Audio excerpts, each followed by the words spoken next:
peuple de Dieu. Merci, docteur, pour la confiance renouvelée. Pendant que nous étions en train d'intercéder et que je priais, le Saint-Esprit dit aussi longtemps que l'héritier demeure un enfant, il ne diffère en rien d'un esclave. Alléluia. Il s'agit ici de connaître son identité, de connaître qui nous sommes. Alléluia. Et il m'a emmené dans le livre d'Ézéchiel où il parlait de ces 4 êtres vivants. Et je pense qu'on le retrouve aussi dans Apocalypse où on parle de cet être vivant qui avait 4 visages, 4 faces. Alléluia. Il avait un côté où c'était une face d'homme, un côté où il y avait une face d'aigle, l'autre côté la face d'un bœuf et la face d'un lion. Alléluia. Et le Seigneur me faisait voir que nous n'utilisons que la face d'homme. La face d'homme où on est toujours préoccupé par nos besoins, où nous venons demander au Seigneur des choses, c'est bien. Mais il nous rappelle aussi que nous avons une dimension prophétique lorsqu'il nous fait passer par la face d'aigle. Il nous permet de voir, d'entrevoir, d'aller plus loin. Alléluia. Et la face de bœuf, c'est la construction. Vous savez, on utilise les bœufs quand on veut remuer les choses. Mais le Seigneur, ce matin, veut nous faire voir quelque chose. Nous avons une face de lion. Et souvent, nous n'utilisons pas la face de lion. Et j'ai aimé l'introduction du docteur parce qu'il était en train d'aller vers le message. Il dit, merci Saint-Esprit. Ce n'était qu'une confirmation de plus. Alléluia. Lorsque nous regardons dans la Bible, on se rend compte que le peuple de Dieu adorait le Seigneur, c'est vrai. Lorsqu'ils sont sortis de l'Égypte, le Seigneur a passé son temps à leur enseigner qui il était. Alléluia, il s'est révélé à eux. Mais il y a eu une chose de particulier, il a aussi fait d'eux des guerriers. Alléluia. À un moment donné, il se présentait comme l'Éternel des armées. Et j'ai aimé quand le docteur a dit, nous sommes une armée. Alléluia. Et lorsque le Seigneur m'a en transposition sur le thème, il m'a fait voir la foi d'une façon différente. La sanctification, le salut d'une autre façon. Avec une face de lion. Ce que le Seigneur veut en ce moment, c'est que ce soit le lion qui se manifeste en toi. Pendant longtemps, tu es resté au niveau de la face d'homme. Certains arrivent à utiliser la face d'aigle. Mais le Seigneur, pour ces temps, veut que ce soit la face du lion qui s'exprime. Alléluia. Et pour cela, la foi doit être un caractère. La foi doit être un caractère. La sanctification, une armure. Et le salut des âmes, c'est l'enrôlement. Nous sommes une armée, alléluia. Une armée qui doit se renouveler, se régénérer. Vous savez, dans l'armée, il y a des gens qui nous précèdent. Il y a des gens qui rentrent dans le combat avant nous, pendant que nous sommes en phase de préparation dans le camp. Il y a d'autres qui tombent sur le champ de bataille. Mais il faut renouveler l'armée. C'est pourquoi le Seigneur nous parle de gagner des âmes. Parce que dans sa vision, c'est l'enrôlement. Il faut renouveler l'armée. Alléluia. Les généraux, à un moment donné, se retirent du champ de bataille pour faire les stratégies. Alléluia. Et il faut qu'il y ait des soldats sur le champ de bataille pour exécuter les stratégies.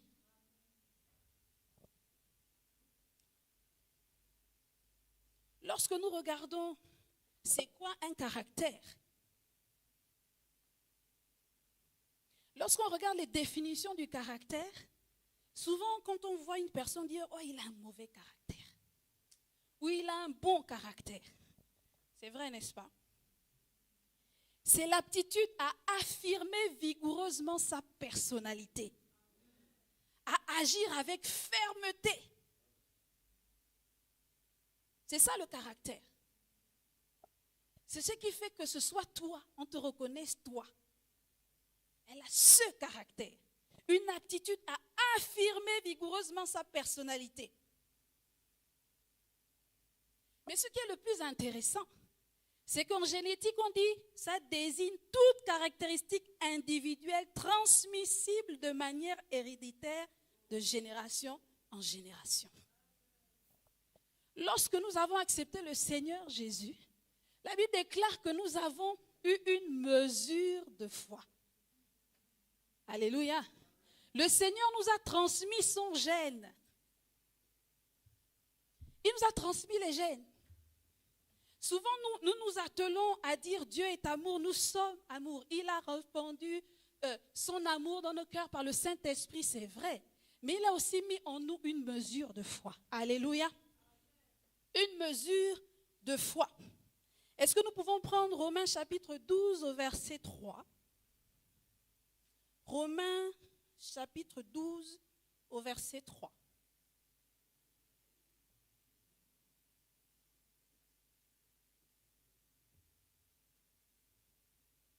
Est-ce que quelqu'un peut lire? Ce serait bien qu'il y ait un micro pour qu'on puisse l'entendre. Que les internautes aussi puissent entendre le lecteur. Romains chapitre 12, verset 3.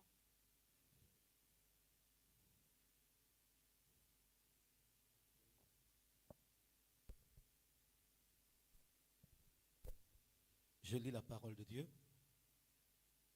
Dans Romains chapitre 12, verset 3. Par la grâce qui m'a été donnée, je dis à chacun de vous de n'avoir pas de lui-même une trop haute opinion, mais de revêtir des sentiments modestes selon la mesure de foi que Dieu a départie à chacun. Amen. Selon la mesure de foi que Dieu a départie à chacun. Donc dis à ton voisin que cette histoire est réglée, tu as la foi. Non, dis-lui ça bien. Dis-lui l'histoire est réglée, tu as la foi. C'est réglé. Il a mis en chacun de nous une mesure de foi.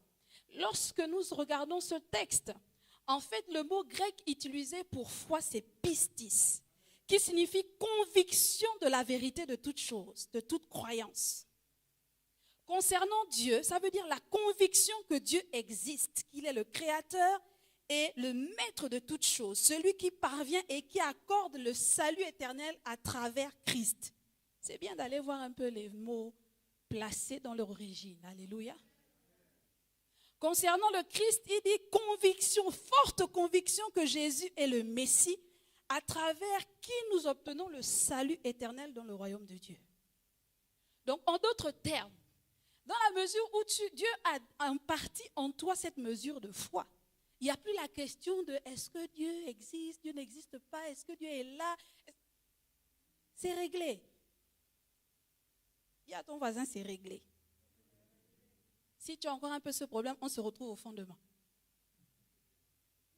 Alléluia. On se retrouve au fondement. Nous prenons Hébreux chapitre 11 au verset 6, si quelqu'un a la version parole vivante.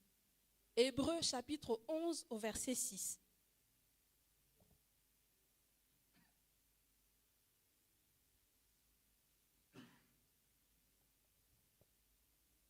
Je vais essayer de faire en sorte que tout le monde, à tous les cultes, reçoive la même chose.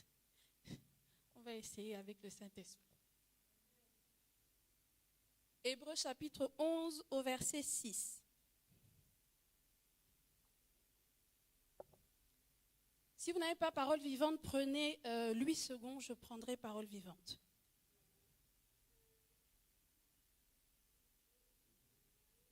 Hébreux chapitre 11, verset 6.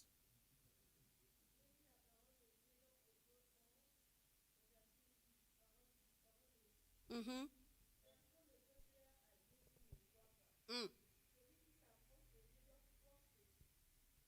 existe et il récompense ceux qui le cherchent.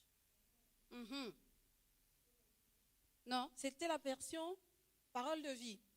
Parole vivante dit, or sans la foi, il ne saurait être question de lui être agréable.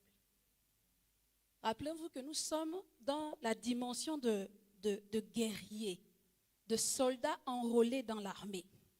Or, sans la foi, il ne saurait être question de lui être agréable. Si quelqu'un s'approche de Dieu pour entrer en communion avec lui, il faut bien qu'il croie d'abord à son existence et qu'il ait la conviction que Dieu récompense ceux qui le cherchent de tout leur cœur.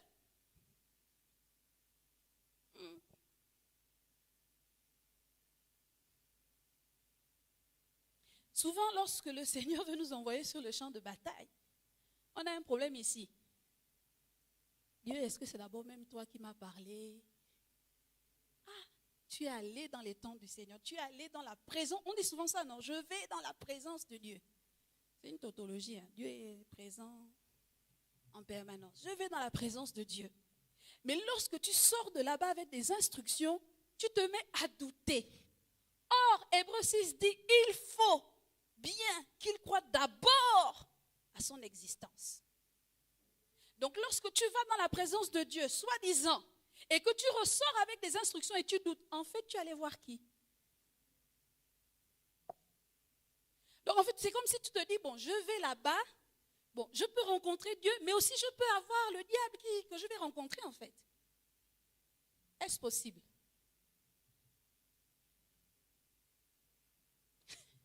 Le pasteur Armel rit. Non, mais c'est ce que nous faisons. Hein.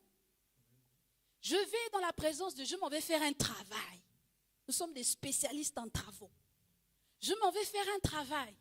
Et donc, dans ce travail, tu es supposé rencontrer Dieu. Mais lorsque tu vas, tu ne pars pas en croyant que, en ayant comme base. C'est écrit, hein. Je crois en l'existence de Dieu. Et je dois avoir la conviction que Dieu récompense ceux qui le cherchent de tout cœur.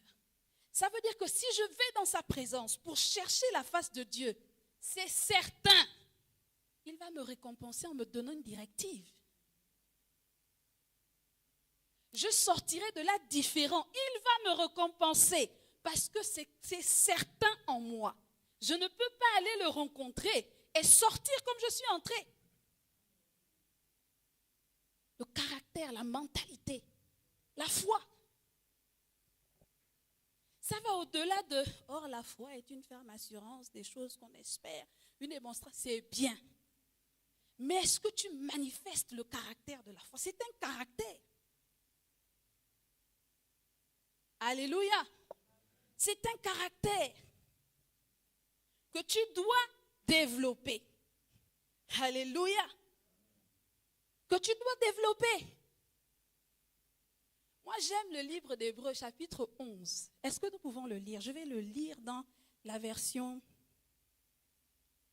Parole de vie. Je pense que c'est Anat qui a la version Parole de vie. Hébreux, chapitre 11, tout le chapitre.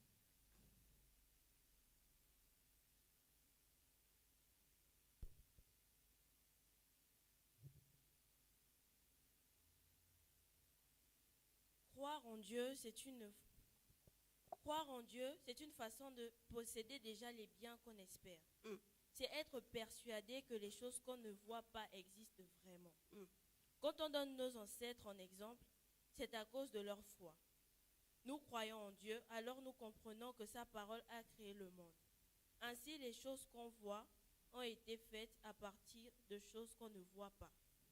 Abel a cru en Dieu. Alors il a offert un sacrifice meilleur que celui de Caïn. Parce qu'Abel a cru.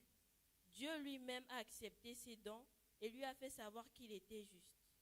Abel est mort et pourtant, à cause de sa foi, son message se fait encore entendre. Enoch a cru en Dieu. Alors il a été enlevé dans les cieux pour ne pas connaître la mort. On ne pouvait plus le retrouver parce que Dieu l'avait enlevé auprès de lui. Les livres saints disent, Enoch a été enlevé. Mais ils disent encore, avant d'être enlevé, Enoch plaisait à Dieu. Personne ne peut plaire à Dieu s'il ne croit pas. Celui qui s'approche de Dieu doit croire ceci. Dieu existe et il récompense ceux qui le cherchent. Noé a cru en Dieu. Dieu lui a annoncé des événements qu'on ne voyait pas encore. Alors Noé a pris la parole de Dieu au sérieux. Il a construit un bateau pour sauver sa famille. En faisant cela, il a condamné le monde. Et à cause de sa foi, Dieu a reconnu que c'était un homme juste. Abraham a cru en Dieu, alors il a répondu à son appel. Il a obéi. Il est parti vers un pays que Dieu devait lui donner à posséder, et il est parti sans savoir où il allait. Abraham a cru en Dieu. Alors il est allé habiter comme un étranger dans le pays promis par Dieu. Il a habité sous des tentes avec Isaac et Jacob. Eux aussi ont reçu la même promesse qu'Abraham. Abraham attendait la ville qui a des fondations solides. Et c'est Dieu qui a fait les plans de cette vie. C'est lui qui l'a construite. Sarah a cru en Dieu. Alors Dieu l'a rendue capable d'avoir un enfant. Pourtant, elle était très vieille, mais elle était sûre d'une chose, Dieu tient ses promesses. C'est pourquoi un seul ancêtre, Abraham, qu'il allait bientôt mourir, a donné la vie à une grande famille. Les enfants de cette famille sont aussi nombreux que les étoiles du ciel ou que les grains du sable au bord de la mer, et on ne peut pas les compter. Tous ces gens sont morts en croyant en Dieu. Ils n'ont pas reçu les biens que Dieu avait promis, mais ils les ont vus et les ont salués de loin. Ils les ont affirmés qu'ils étaient des étrangers et des voyageurs sur la terre. Amen. Lorsqu'on lit ce chapitre, on se rend compte que ces personnes avaient cru en Dieu d'une certaine manière. C'était entré en eux. C'est-à-dire que la foi n'était plus une théorie.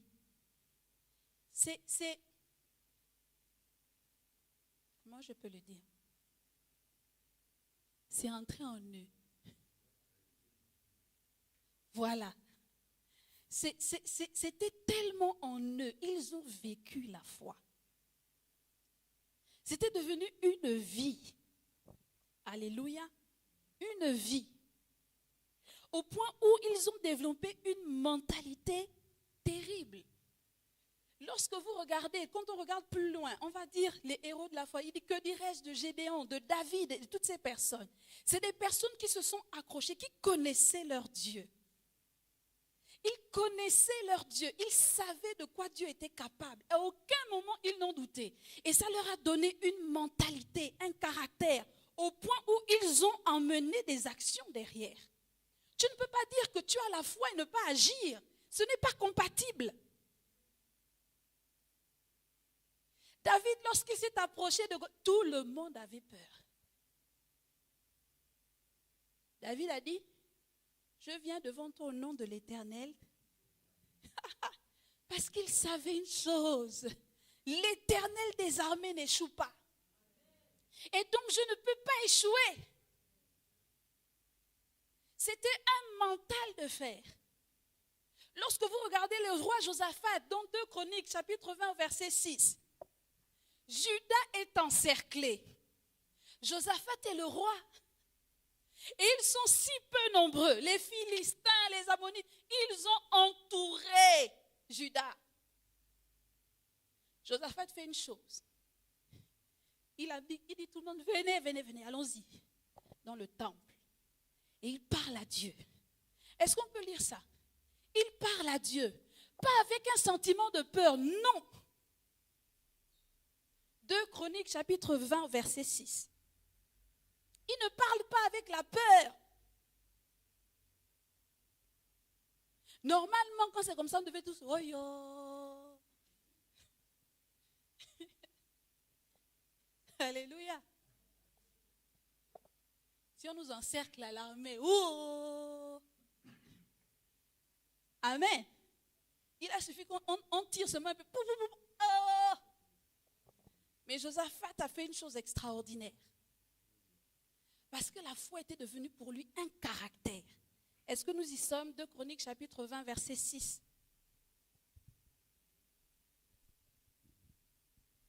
Je lis la parole de Dieu dans 2 Chroniques, chapitre 20, verset 6. Et il dit, Éternel, Dieu de nos ancêtres, n'est-ce pas toi qui es Dieu dans le ciel? N'est-ce pas toi qui domines sur tous les royaumes et les nations? N'est-ce pas toi qui détiens la force et la puissance? Toi à qui personne ne peut résister?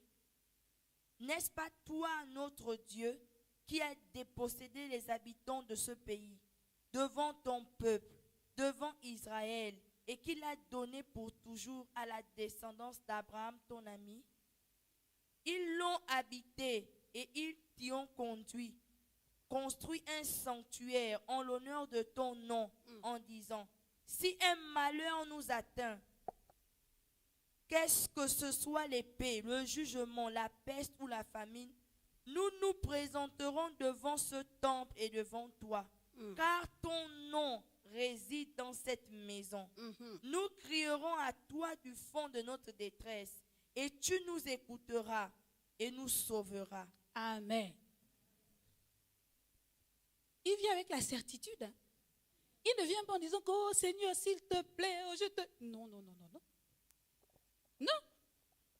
Il est en train de dire à Dieu, je sais qui tu es. Et puis d'ailleurs ici, nous avons construit un temple où tu résides. Et nous avons dit qu'à chaque fois que nous serons dans la détresse, tu nous répondras et tu vas nous sauver. Donc cette situation ne peut pas nous dépasser. Il nous entoure, mais nous sommes avec toi et nous savons que tu es le Dieu redoutable. Mentalité. Un caractère. C'est quoi cette histoire où les chrétiens, des peureux? Nous sommes des peureux. Parce que nous avons oublié que nous avons une face de lion à manifester. Dès qu'il y a quelque... Au lieu d'être dans l'action, nous sommes dans la réaction. Au lieu d'être dans la stratégie, nous sommes en train de subir des choses que nous ne devons pas subir. Parce que nous nous comportons comme des enfants alors que nous sommes enrôlés dans l'armée et équipés. Le diable a compris ça. Hein? Ça se passe ici. Amen. Il ne faut pas dire que nous, ceux qui sont enfants se comportent. Nous ne sommes pas tous dans le même panier. Amen. Le padre est un général. C'est pourquoi il réagit. C'est dans ses entrailles. Il dit, je ne suis pas de ceux-là. Ça emmène une attitude. Abraham est devenu le père de la foi parce que même je suis convaincu d'une chose. Dans son attitude et son caractère, il a étonné Dieu. Abraham crut. Il ne douta point, bien que sa chair, il n'a pas douté. Même pas un seul instant. Et lorsqu'il lui dit Amen, Isaac, mon Dieu, mon enfant que j'ai attendu pendant 30 ans. Et puis Dieu l'a dit encore que viens me donner. Il n'a pas hésité. Il a dit que si Dieu là, celui qui m'a donné ça quand j'étais vieux, il m'a donné encore. Il a dit, il savait que Dieu est capable de ressusciter. Donc il n'a pas hésité à donner. Lorsque vous avez la foi, cette foi qui grandit développe en nous une mentalité, une attitude, une posture, une détermination. Une détermination, c'est sans relâche. Abraham n'a pas relâché un seul instant. Le docteur dit qu'il n'est pas dedans parce que, vous savez depuis combien d'années il prie pour la nation? Avec la même ferveur, même des fois moi je suis étonnée. Non, c'est vrai. Nous qui sommes plus jeunes que lui dans la foi, nous nous fatiguons même. Vrai ou faux?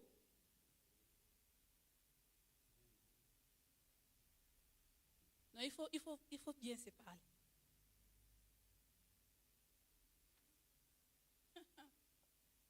Même des fois, le prier sans cesse là. 21 jours de jeûne. 40 jours de temps de prière. Première semaine, c'est bien.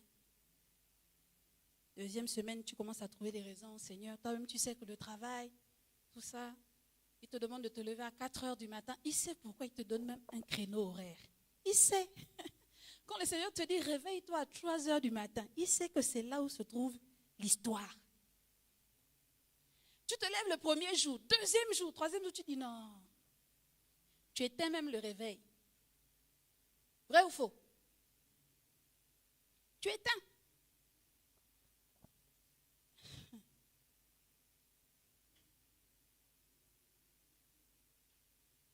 Dis, la foi est un caractère. Nous prenons 2 Timothée chapitre 2 verset 4. Il faut savoir que dès l'instant où tu as accepté le Seigneur, tu es enrôlé dans l'armée. Et même dans ta vie quotidienne, tu es sur un champ de bataille. Alléluia. 2 Timothée chapitre 2 verset 4.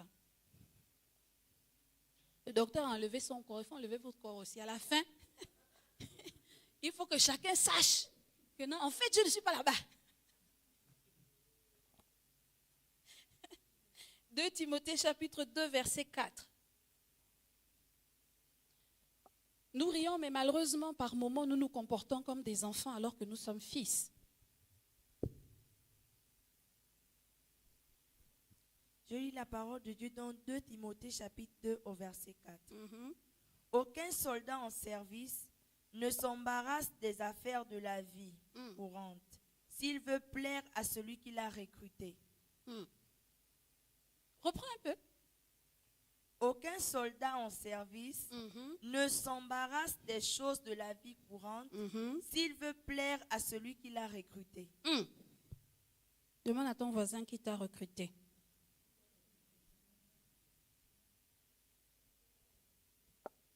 Aucun soldat, s'il veut plaire, ne s'embarrasse. Non, je ne suis pas en train de vous dire que là, il ne faut plus payer les factures, tout ça. Ça, c'est la face d'homme. Non, non, non, non, non.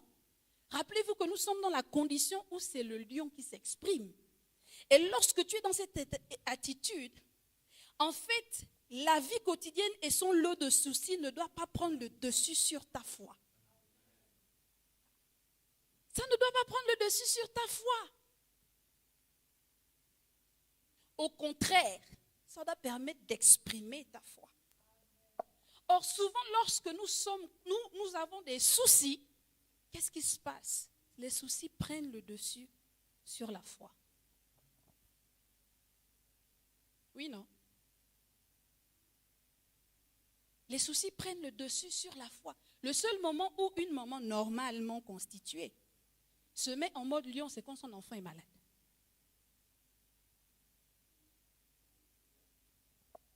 Là, tu vois que ça sort des entrailles. Une vraie maman, ça sort des entrailles.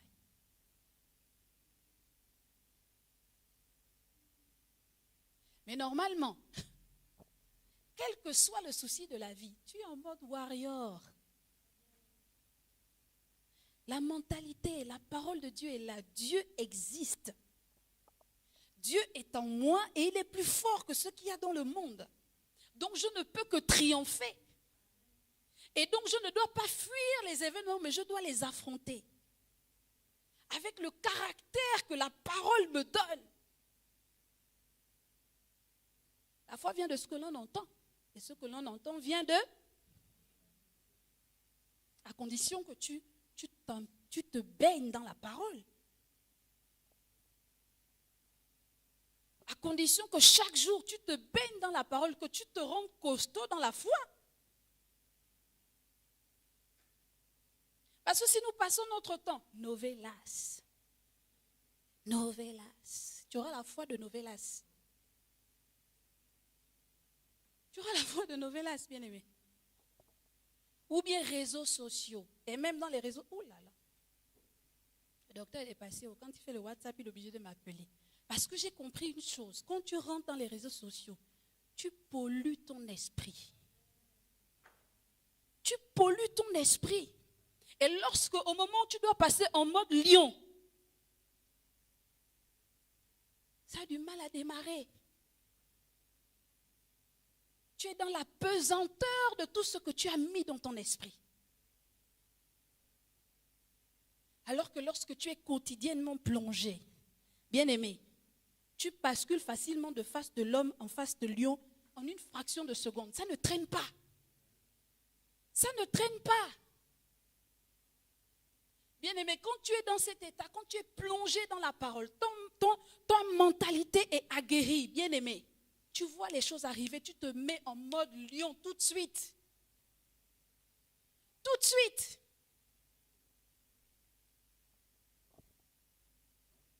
Il fait venir la face d'aigle, la vision. Il te fait voir, il te fait discerner que là, il y a danger. Ici, c'est comme ça. Et tout de suite, tu te mets à te positionner. Alléluia. un caractère.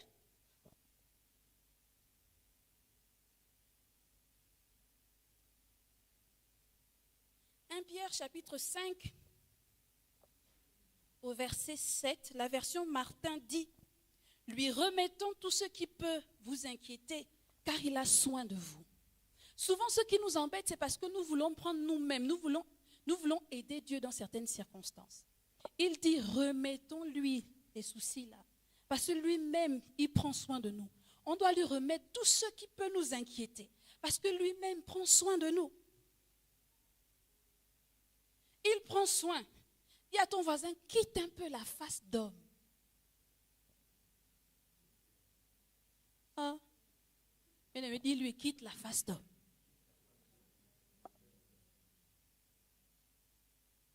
Quand tu restes trop homme là, quand tu restes trop homme, les soucis, je n'ai pas d'électricité, la SEG va couper et tout ça, je dois payer l'école des enfants, je dois bien aimer. Ça t'affaiblit. Je sais de quoi je parle, ça t'affaiblit. Tu regardes là-bas, oh, l'enfant à l'étranger, il faut envoyer l'argent. Tu regardes ici, l'enfant tombe malade, les trois tombent malades. Tu réfléchis à ça, bien-aimé, tu ne peux pas. Oui ou non? Mais quand tu décides de quitter et de te mettre sur le terrain de la foi, bien-aimé, tu regardes ça comme des petites choses. Tu regardes ça comme des petites choses. Et le diable, c'est ça. Il vient, il attaque ici la pensée. Il vient là. Il s'est passé quelque chose dans ma maison il y a 3 semaines. Habituellement, il y a des jours où je choisis, ça dépend, il y a un jour où je choisis, le matin au réveil, à 5 heures du matin, je fais des déclarations sur mes enfants. Je les prends chacun, je déclare. Et sur ma fille, je la prends, je dis: aucun malheur, aucun fléau ne s'approchera de toi le lendemain, bien-aimé. 40 de fièvre. Et j'entends quelqu'un me dire: tu as dit qu'aucun fléau ne s'approchera d'eux. Je dis que mais aucun fléau ne va s'approcher d'elle, ne s'approche d'elle. Aucun fléau. Aucun fléau. Ce que j'ai dit, je l'ai déclaré, c'est la vérité. Parce que c'est Dieu qui l'a dit.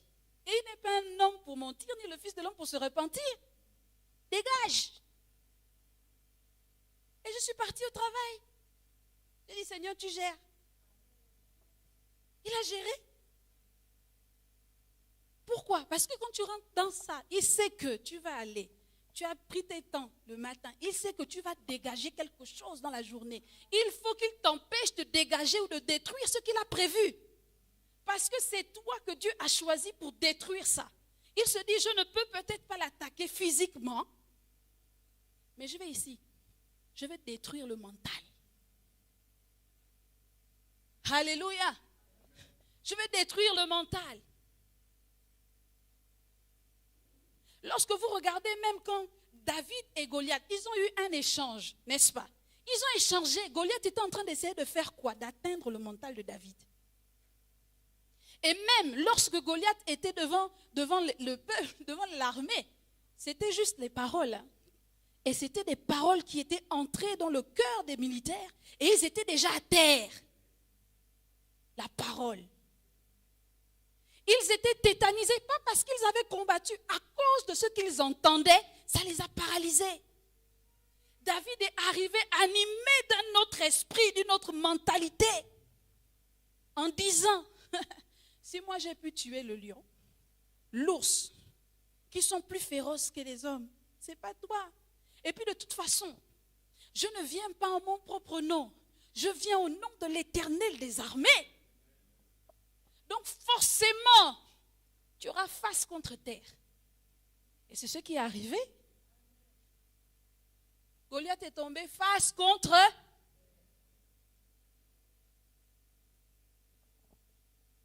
une mentalité.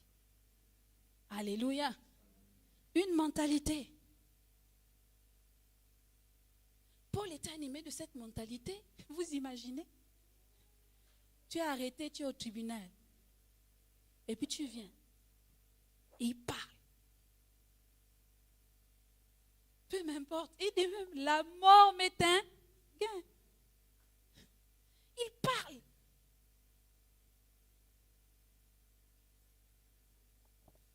Alléluia. Il parle.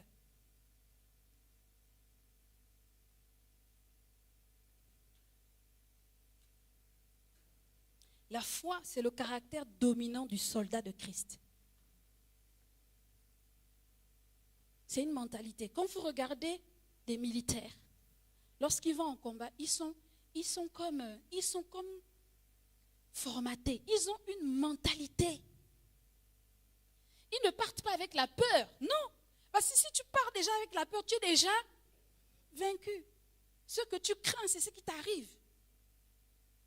Tu es déjà vaincu. Ils partent avec une mentalité. Vous regardez, il y a une armée. Non, les Américains, eux, ils ont compris l'histoire. Hein. Ce sont les meilleurs. Dans leur tête, ils sont les meilleurs. Personne ne peut battre l'armée américaine. Ils sont les meilleurs. Ils savent qui ils sont. Ils savent ce qu'ils ont comme armure, comme technologie. Ils savent. Tu ne peux pas venir le déstabiliser. Comme disent les Camerounais, là, c'est les petits mots de Yaoundé. Ils savent. Et quand ils marchent avec une fière allure. Quand ils viennent quelque part, ils dominent sur le territoire dans lequel ils arrivent. Les Américains, partout où ils arrivent, ils dominent, peu importe. Tu as ta souveraineté, mais il vient, il envahit, il prend la mentalité. Et c'est ça que nous avons, parce que notre Père est ainsi. Il est ainsi, notre Père est un guerrier, c'est un conquérant. C'est un conquérant. Et il nous a démontré ça avec le peuple d'Israël. Il a dit, prenez possession du pays. Prenez possession. Et j'envoie mes espions pour dire que même si vous voyez cela, les autres sont venus, mon Dieu, le Seigneur nous envoie où? 2 personnes animées d'un autre esprit. Ils ont dit non. Dieu a dit que c'est là-bas où coule le lait et le miel et qu'il nous l'a déjà donné. Alors peu importe s'il y a des géants fils d'Anak, bien aimé, je t'annonce une bonne nouvelle, il y aura toujours les géants fils d'Anak. Toujours. Mais c'est ton territoire, tu fais quoi? Tu recules? Non. C'est à moi. Regardez quand un enfant discute, 2 enfants discutent un jouet. Celui qui arrive à la maison, il trouve ton enfant avec le jouet. Quand il vient là, il prend. Alléluia. J'aime Dieu. Pour ceux qui n'aiment même pas les épreuves, moi j'étais comme ça, je n'aimais pas les épreuves. Je disais, c'est là où le film se gâte. Je n'aimais pas ça, mais bien aimé. Les épreuves là, ça te fait devenir costaud. Et ça te fait découvrir qui tu es. Je ne parle pas de tragédie. Je ne parle pas de la tragédie, je parle d'une épreuve. Où le Seigneur met un exercice pour voir si ce qu'il a mis en toi, tu as maîtrisé. Et c'est sur le terrain. Ce n'est pas dans les 4 murs là. Non. C'est sur le terrain. C'est sur le terrain. Alléluia. C'est sur le terrain.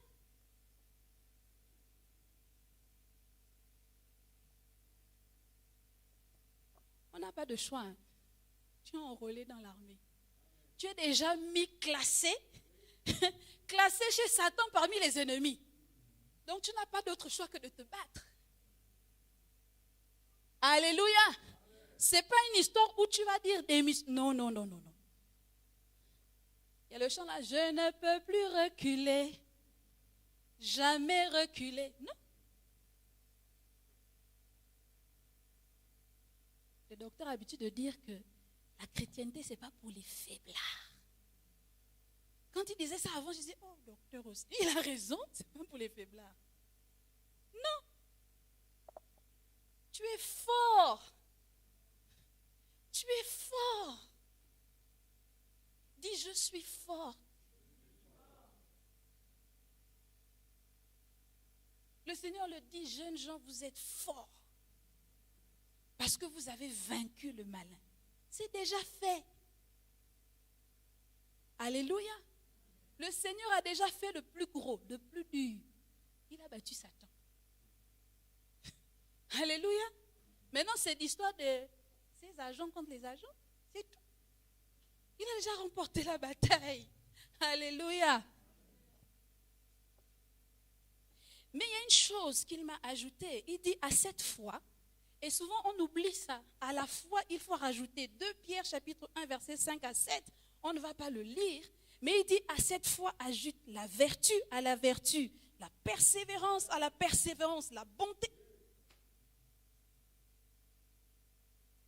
C'est ce qui fait que tu as une foi brute là. Quand tu ajoutes ça, ça devient poli. Ajoute à la fois la vertu. À la vertu, la persévérance. À la persévérance, la tempérance. À la tempérance, la science. Alléluia.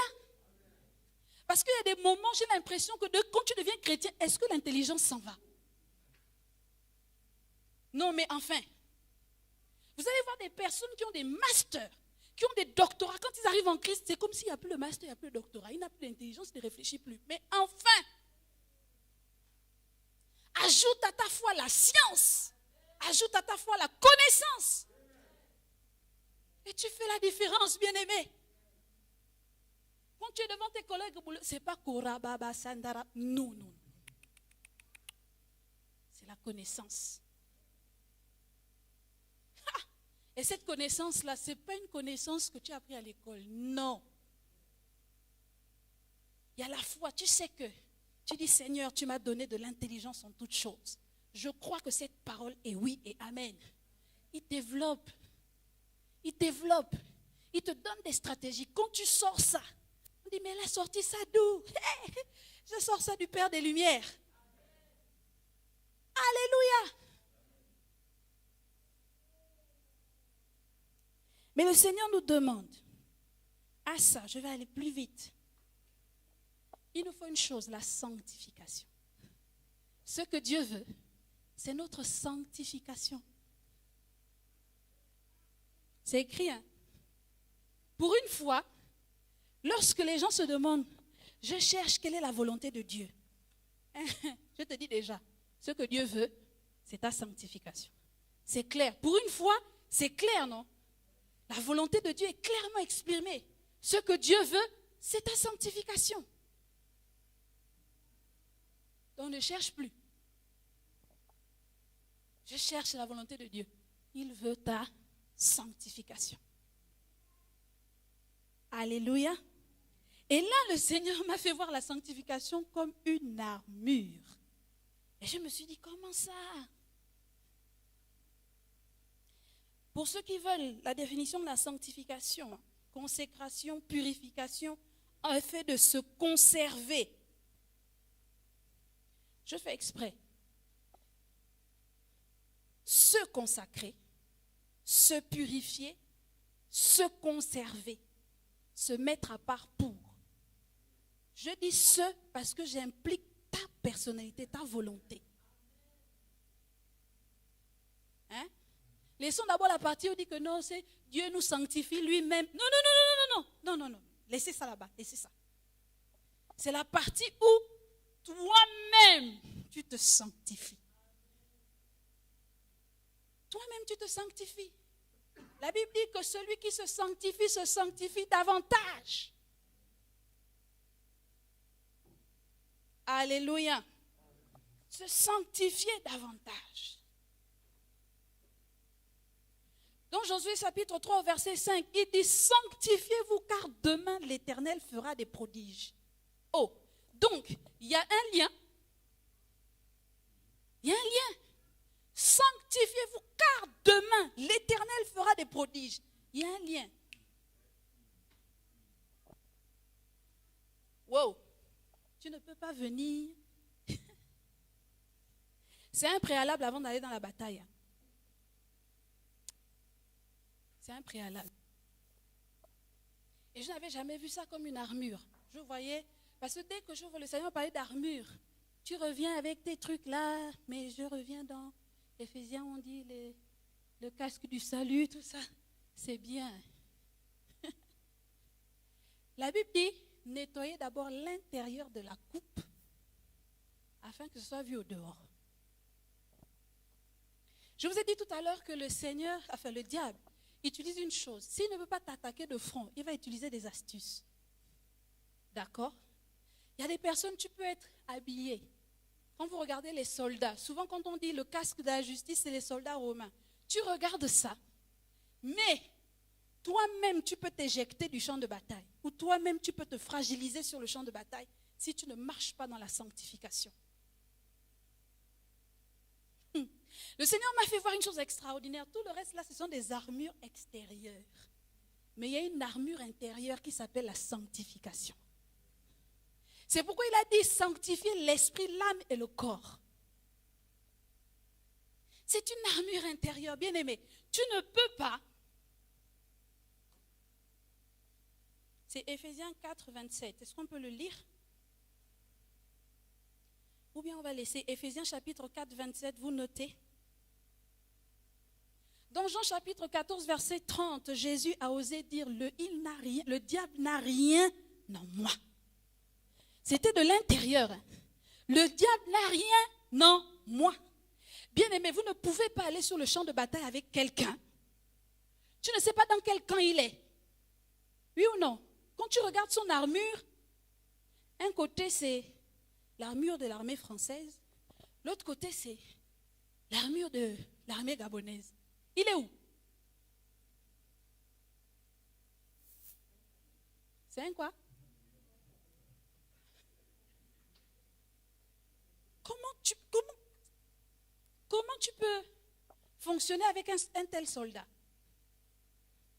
Bien aimé, Jésus a dit, le diable n'a rien en moi. Quand le Seigneur parle de sanctifiez-vous, il faut qu'à un moment donné, on puisse dire, le diable n'a rien en moi. Rien en moi. C'est plus profond que arrêtez de forniquer, Non, ça va au-delà, même dans la pensée, bien-aimé. Même dans la pensée.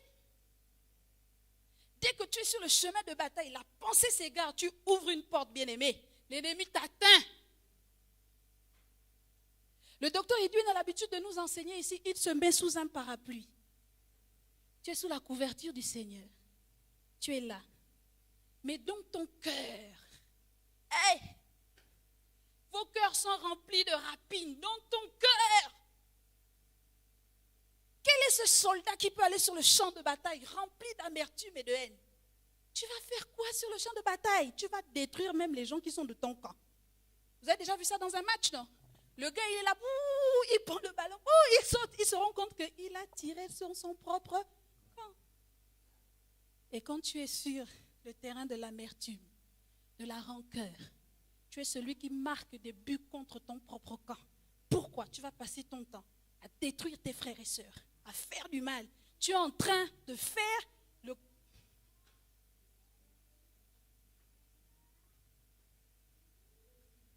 Des fois, tu le fais sans te rendre compte. Tellement tu es rempli de blessures, tu blesses les autres. Tu étais la seule blessée. J'arrive ici, je dis un mauvais truc à Madame Roy. Elle est blessée. Je la fragilise sur le champ de bataille. J'arrive là, je blesse ici, je blesse là-bas, je blesse. Wow. Et le diable s'assoit. Et il dit, bon, elle fait mon travail.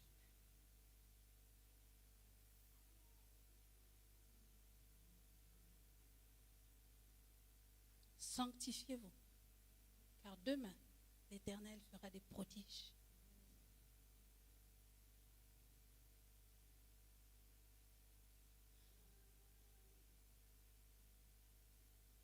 Il est écrit, ne donnez pas accès au diable. Quand tu te sanctifies, bien-aimé, tu es en train d'affermir l'histoire, ne donnez pas accès au diable. Quand tu te sanctifies, il essaye par tous les moyens. Il regarde, il n'y a pas d'accès. Quand il regarde en toi, il voit la convoitise. Il dit très bien. Il met le système en place. Il a déjà vu ça en toi. C'est pourquoi dans Jacques, il a dit, Dieu ne tente personne. Chacun, lorsqu'il est activé par sa propre convoitise. Ça monte, ça monte, ça monte. tu mûris l'idée et puis toi-même tu poses l'acte.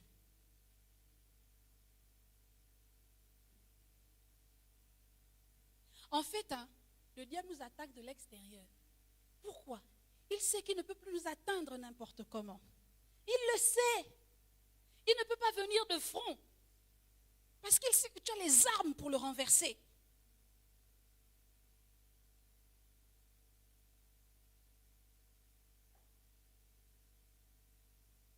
Il rôde comme un lion, cherchant qui va dévorer. Quand il rôde là, il cherche quoi? La faille. Et c'est un bon tireur. Les traits enflammés, c'est un bon tireur bien aimé. Dès que tu ouvres seulement un peu la porte, pourquoi? Parce qu'il rôde. Il rôde. Il ne s'éloigne pas.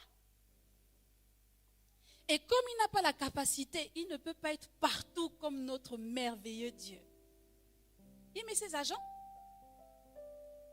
De la même manière que Dieu a affecté des anges à ta protection, il affecte des démons pour te faire tomber.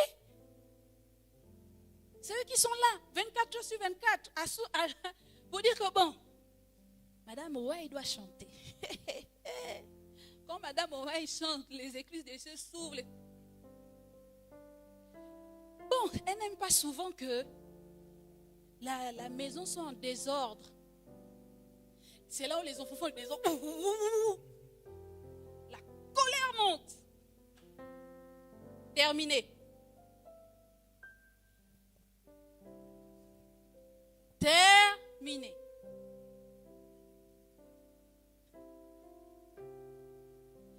Alléluia.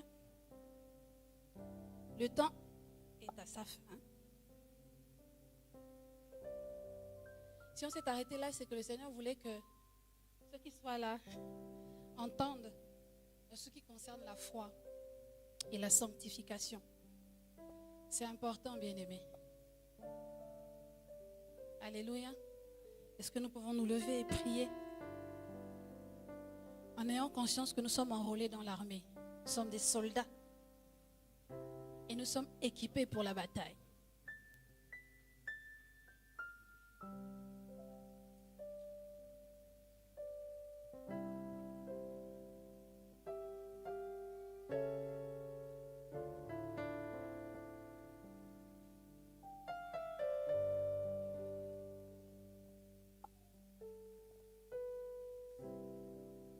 Tu as une alliance avec ton Dieu. Parle à ton Dieu.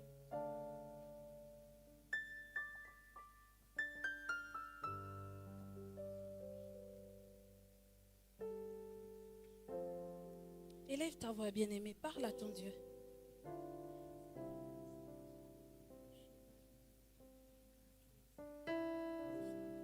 Tu es né pour triompher.